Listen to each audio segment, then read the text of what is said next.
The charity event glittered above the Chicago River like nothing dangerous could possibly exist inside it. Tessa Monroe moved quietly between guests with her camera, photographing champagne glasses, polished marble, expensive suits, and the city lights reflecting across the water below. She had been hired to document the evening, which meant she was expected to find angles other photographers missed. That was why she climbed to the restricted upper level. A narrow service corridor led toward a terrace overlooking the river. Tessa followed it only because the view beyond the glass looked perfect. Then she heard movement behind a partially open door. She stopped. Inside, two men stood close together. One was Adrian Vale, a financial consultant Tessa had photographed earlier during the reception. The other man remained partly hidden from view. Tessa raised her camera instinctively. Her lens caught Adrian extending a small black device toward the stranger. The shutter clicked once. Neither man appeared to notice. Tessa lowered the camera and stepped backward. Minutes later, another man entered the corridor. Cole Maddox. Tessa recognized him from the event immediately. He had barely spoken to anyone all evening, yet people moved differently whenever he passed. Tall, controlled, broad-shouldered and dressed in black, he carried the quiet authority of someone accustomed to being obeyed. Tessa remained hidden behind the edge of the doorway. She saw Adrian turn toward him. Then Cole drew a handgun. The movement was fast, practiced, and almost emotionless. A single shot shattered the silence. Adrian collapsed. Tessa froze. For one impossible second, her mind refused to understand what her eyes had just recorded. Then Cole looked toward the doorway. Their eyes met. Tessa expected him to raise the gun again. Cole did not. Something changed in his expression. Not mercy exactly. Hesitation. For a man trained never to leave witnesses, even 1 second of hesitation was dangerous. Tessa used it. She turned and ran. She disappeared back into the crowded reception, moving between guests who were still laughing beneath chandeliers, completely unaware that a man had just died upstairs. Cole could have followed immediately. He did not. He gave her enough time to vanish into the crowd. Tessa believed she had escaped the killer. She had no idea she had just become valuable to people far more dangerous than one man with a gun. Within minutes, the club security team reviewed the upper floor cameras. Tessa's face appeared clearly. Her employment information came next. Address, phone number, vehicle registration. Grant Maddox's organization identified her before she even reached the street. Cole discovered the internal alert shortly afterward. Tessa's photograph was attached to it. The order was simple. Remove the witness before police or federal investigators could reach her. Cole stared at the image longer than he should have. He had killed Adrian because he had been told the man betrayed the organization. Tessa had done nothing. She had simply opened the wrong door. For the first time that night, Cole understood that sparing her inside the club had not saved her. It had only transferred responsibility for her death to someone else. Then Nolan Pierce intercepted another internal message. 2 cleanup teams were already moving toward Tessa's apartment. Cole immediately changed course. The man Tessa feared most had become the only person trying to reach her first. And then Cole saw the final instruction attached to the order. Even if Tessa surrendered every photograph, she was not supposed to leave her apartment alive. By the time Tessa reached her apartment overlooking Lake Michigan, her hands had stopped shaking. Her mind had not. The image of Adrian collapsing replayed every time she blinked, but panic was useless now. Tessa locked the door, pulled the curtains, and placed her camera on the kitchen counter. Then she copied every photograph. One set went to her laptop. Another went to a portable drive she hid inside a drawer. Only after the transfer finished did she reach for her phone. Calling the police seemed obvious. Then she looked outside. An unmarked sedan sat across the street with its engine running. A man stepped out, entered her building, and walked past the front desk without slowing. Tessa's instincts tightened immediately. Something was wrong. Before she could decide whether to run, someone struck her apartment door from the hallway. She backed away. The door opened. Cole Maddox entered. Tessa recognized him instantly. The same control face. The same black clothing. The same man she had watched kill Adrian less than an hour earlier. Fear hit harder than it had inside the club. But Cole did not move toward her. He turned toward the hallway. That was when another man appeared behind him. Cole reacted first. The struggle was fast and brutal. He forced the attacker back into the corridor, blocked the doorway, and motioned Tessa toward the service exit. She did not trust him, but another set of footsteps was already climbing the stairs. Trust was no longer required. Survival was. Cole led her through the building's maintenance corridor and into the underground garage, while the cleanup team entered from above. A black armored vehicle waited near the service ramp. Nolan Pierce was behind the wheel. Tessa climbed inside with Cole, because every other direction seemed worse. As Chicago disappeared behind them, she studied him carefully. There was blood on one of his cuffs. His expression remained unreadable. His hands looked steady. Tessa hated him for what she had seen. She feared him for what she knew he could do, and yet he had just risked himself to keep someone else from killing her. That contradiction was more disturbing than simple violence. Cole noticed she still had the camera. He also understood that someone as careful as Tessa had probably copied the files. He could have taken everything. He did not. Instead, Nolan drove north while Cole quietly investigated Grant's order. Chicago was already compromised. They eventually reached a secluded modern house near the wooded shore of Lake Geneva. Tall windows overlooked dark water and winter trees. The property was private, beautiful, and heavily secured. Tessa was given a bedroom, food, and access to most of the house, but not the gate. Protection had become confinement. Cole knew exactly how that looked. He also knew Grant had sent 2 teams to murder her after the photographs could have been recovered. That made no sense. Unless the photographs were not the real reason she had been targeted. Nolan searched older internal records. Then he found something. A surveillance request had been opened on Tessa several days before the charity event. Cole stared at the timestamp. She had been watched before Adrian died. Tessa had believed one terrible moment had destroyed her life. The evidence suggested the danger had begun before she ever entered the club. Cole opened her camera files again and enlarged a photograph taken seconds before the shooting. In the mirror behind Adrian stood another man, a senior Chicago police official, and Adrian was secretly handing him something. The photograph changed the meaning of everything Tessa had witnessed. Cole and Nolan enlarged the reflection until the blurred figure behind Adrian became clear. Deputy Superintendent Malcolm Reeves, one of Chicago's most respected senior police officials. Reeves had spent years appearing beside mayors, prosecutors, and federal agents while publicly promising to dismantle organized crime. Yet Tessa's camera had captured him receiving something from Adrian Vale only minutes before Adrian died. Cole stared at the image longer than he wanted to. Until that moment, he had believed Adrian was stealing money from a Maddox organization and preparing to disappear. That was the reason Grant had given him. Now the evidence suggested something completely different. Adrian may not have been stealing from the family. He may have been collecting proof against it. The realization landed with brutal force. Cole had not merely killed a traitor. He may have killed a man who was trying to expose Grant. Tessa saw the change in him immediately. His expression hardened, but not toward her. Toward himself. She still feared him. Nothing about the photograph erased the fact that she had watched Cole pull the trigger. But for the first time, she understood that he might not have known why Adrian truly had to die. That did not make him innocent. It made him manipulated. Tessa returned to the photographs from earlier in the evening. She examined frame after frame. Then she noticed a pattern. Adrian had repeatedly positioned himself near powerful guests. A judge, a port executive, a political fundraiser, Reeves. In several images, Adrian appeared to look directly toward Tessa's camera before moving again. At first, she had assumed he was simply aware of being photographed. Now it seemed deliberate, as though Adrian had been leaving a trail.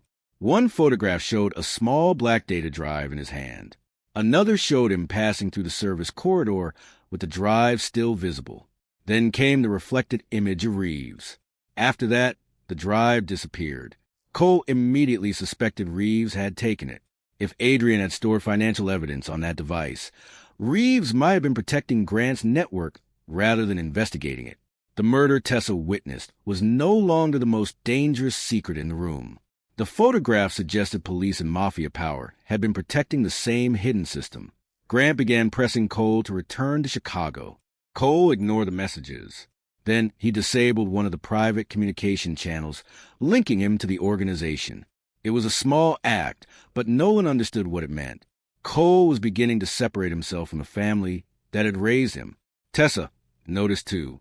She watched how carefully he handled information, how rarely he acted without thinking, and how completely his confidence changed whenever Grant's orders were involved. Cole watched her differently as well. She was frightened, but she refused to become helpless. She kept studying the photographs, kept searching, kept pushing toward the truth that had nearly gotten her killed. Something quiet began forming between them. Not trust, not yet, recognition. Then Nolan recovered an encrypted email from Adrian's private archive. It had been sent shortly before his death.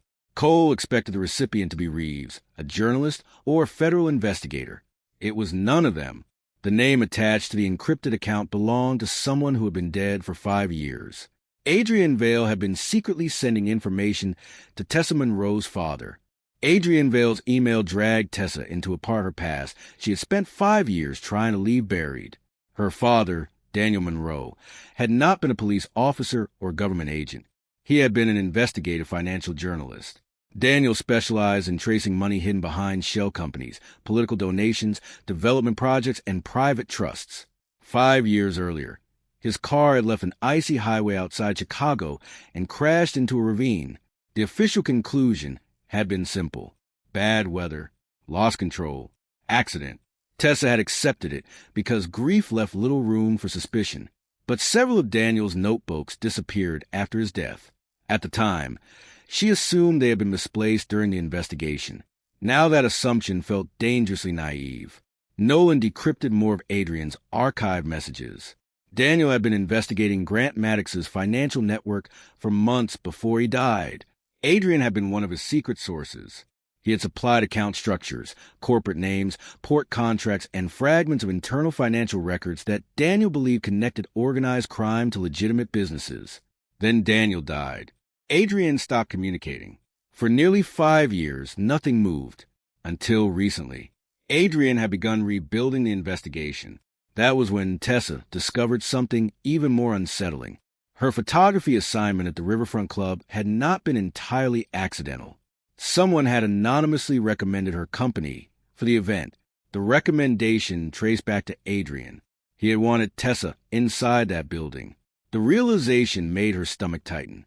Adrian had apparently hoped she would photograph powerful people without understanding what she was capturing. He had tried to protect her by keeping her ignorant. Instead, he had placed her directly inside the danger. That contradiction made Adrian harder to understand. He had been trying to expose something evil, but he had used Daniel Monroe's daughter to do it. Cole understood another part of the puzzle. Grant had known exactly who Tessa was before Adrian's murder. That explained why surveillance had started days earlier. Tessa had never become important because she witnessed Cole pull the trigger. She had been important because of her father. The murder had only accelerated a threat already moving toward her. Then Cole remembered something he had spent years ignoring. At 19, he had already been doing small assignments for Grant. Nothing major. Deliveries, vehicle checks, surveillance support. During that same winter, Grant had ordered several men to monitor Daniel Monroe's movements. Cole had helped confirm the location of one meeting. Without knowing why it mattered, the memory changed the air between them. Cole had not killed Daniel. He had not known what Grant intended, but he had been part of the machinery that may have helped Grant find him. For Tessa, that distinction did not make the pain disappear. The man keeping her alive now had once unknowingly helped track the father she lost. Cole did not try to justify it. That mattered. When Tessa moved toward the front hallway as if considering leaving, he did not block her path. For the first time, protection became her choice rather than his control. Then Nolan's security system registered movement beyond the property. Several vehicles were approaching through the trees. Cole expected Grant's cleanup teams. The camera feed proved otherwise. The lead SUV stopped near the outer gate, and a familiar figure stepped into view. Cole's expression changed instantly. Leading the men toward the safe house was Ethan Maddox. The younger cousin Cole had trusted more than anyone in his family. Cole had expected Grant to send killers. He had not expected Ethan Maddox to lead them.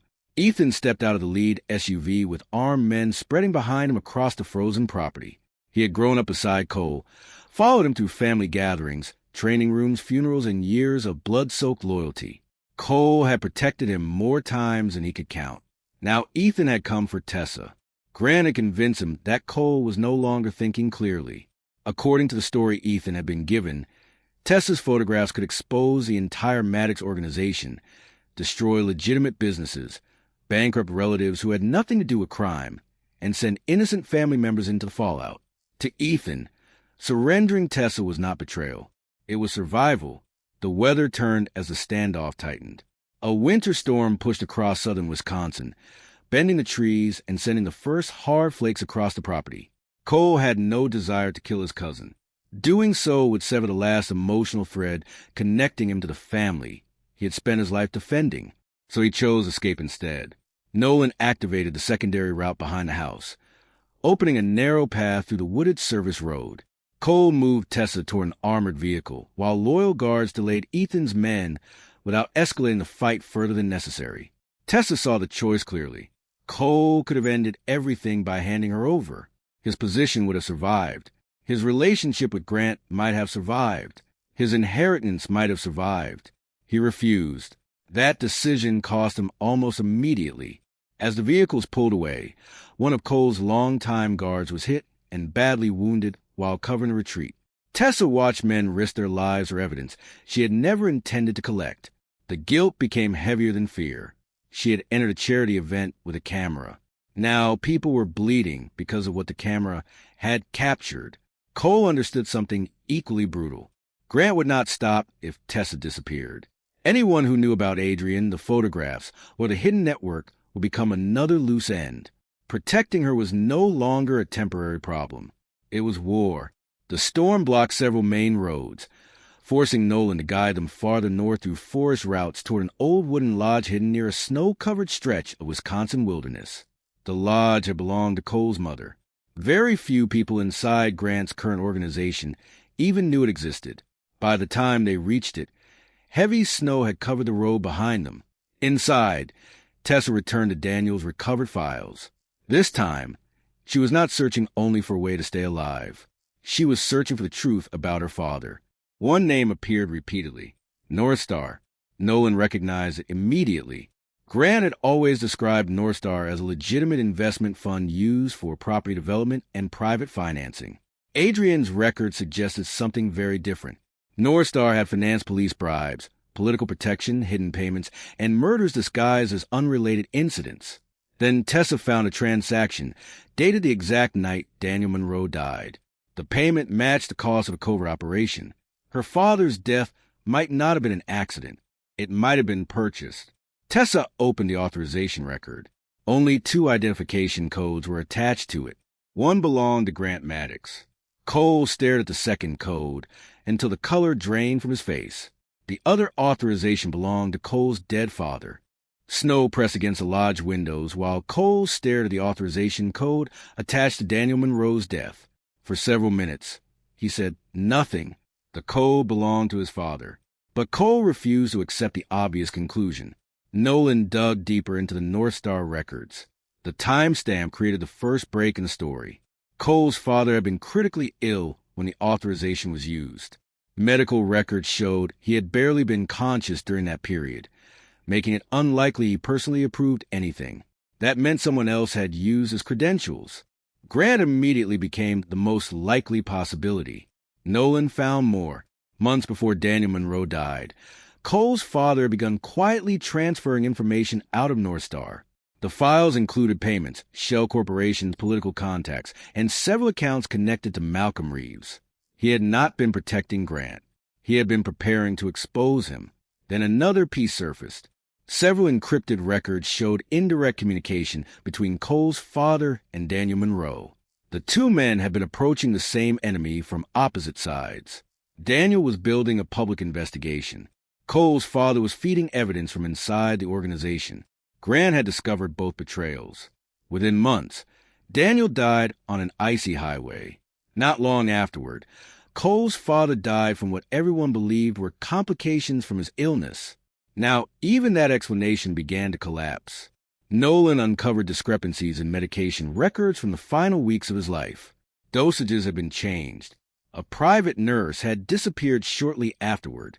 One pharmacy account was connected to North Star. Cole finally understood the possibility he had avoided for years. Grant may have killed his own brother. Then he raised Cole afterward. The realization was more destructive than any bullet. Grant had not simply become Cole's guardian after tragedy. He may have created the tragedy, then shaped Cole into the kind of weapon his father had refused to become. For Tessa, the truth complicated everything. Cole had still killed Adrian. Nothing could erase that. But she now saw a man who had spent his entire life serving someone who may have murdered both their fathers. Her anger did not disappear. It changed.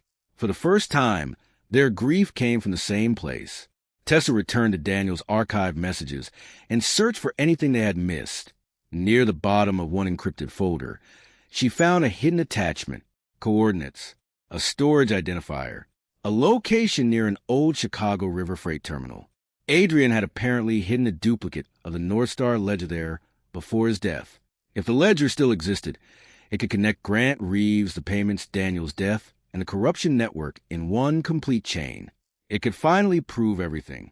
But retrieving it meant returning to Chicago, Grant's territory. Cole had another option. He could disappear with Tessa, cross state lines, and spend the rest of his life running. For the first time, that path was genuinely available. He rejected it. Running might keep them alive temporarily. It would never make Tessa safe. Before they left the lodge, Nolan intercepted a message from Chicago.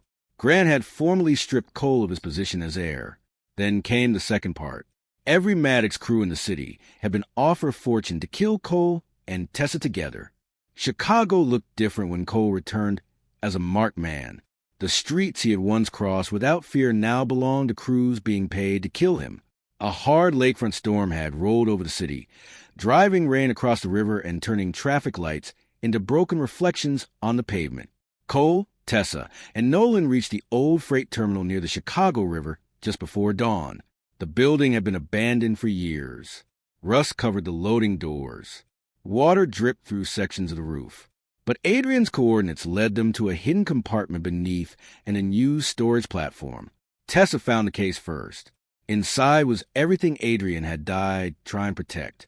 The complete North Star ledger, audio recordings, account histories, transfer records, payment schedules, documents linking Malcolm Reeves to police protection, political favors, and Grant's organization. Then Tessa found the transaction connected to her father. It was no longer suspicious. It was proof. Grant Maddox had authorized the payment connected to Daniel Monroe's death. Cole found something just as devastating.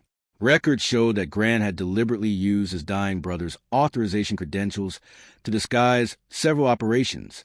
Cole's father had never approved Daniel's death. Grant had framed a dead man to protect himself. The truth was finally complete enough to destroy the Maddox empire. It could also destroy Cole. Adrian's murder was documented. So were financial crimes, illegal transfers, and years of decisions Cole had made while serving the organization. There was no clean version of the truth that saved Tessa while preserving him. Tessa understood that.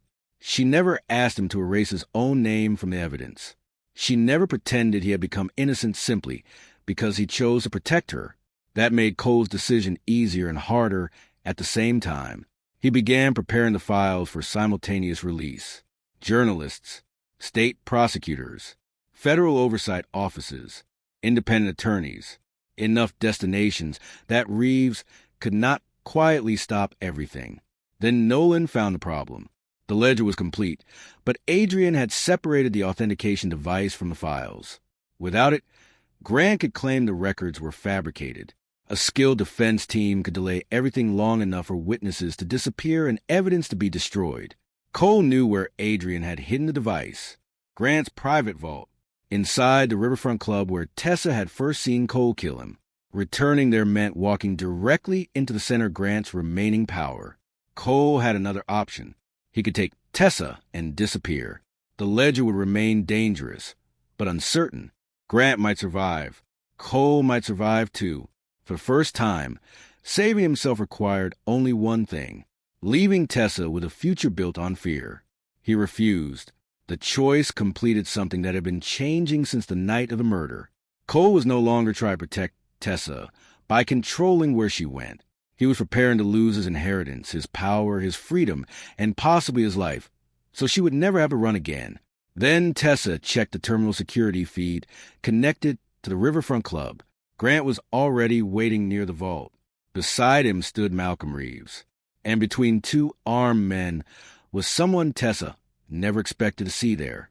Grant had taken Tessa's mother hostage. The Riverfront Club looked almost unchanged.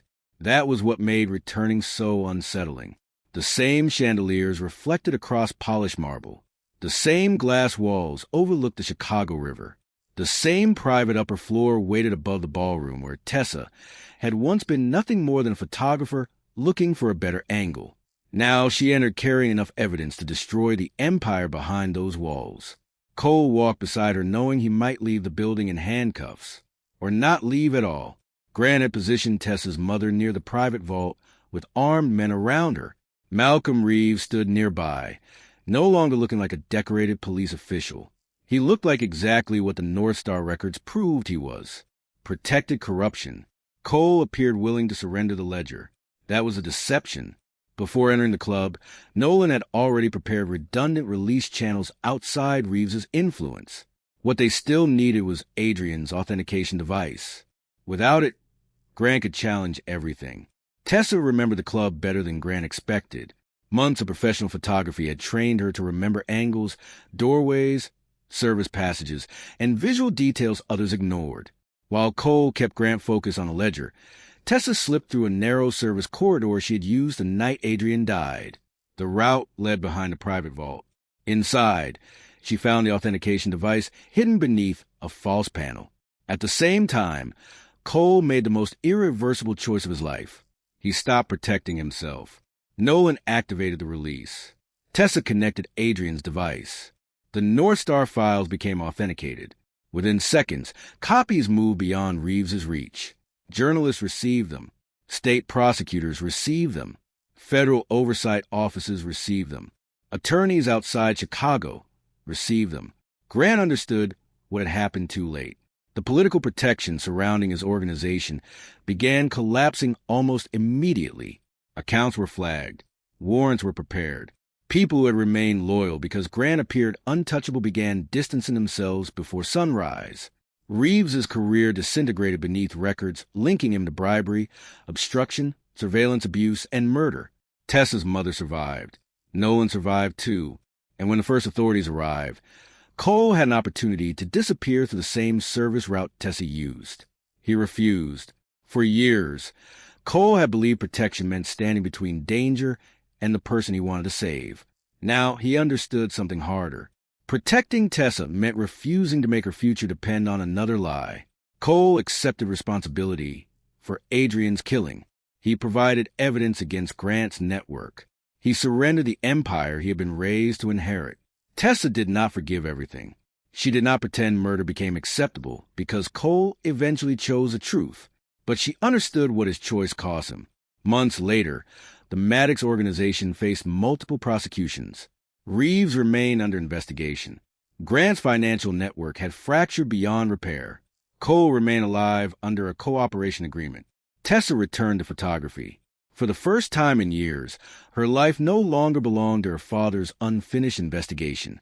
Their connection survived, quieter and more honest than either expected. The first time Tessa saw Cole Maddox, she watched him take a life. The last time she looked at him, he had surrendered power, inheritance, and freedom to make sure no one could take hers. Then Tessa reviewed Adrian's original photographs one final time. One face in the background had never been identified. Federal records listed the man as dead. He had supposedly been buried 7 years earlier.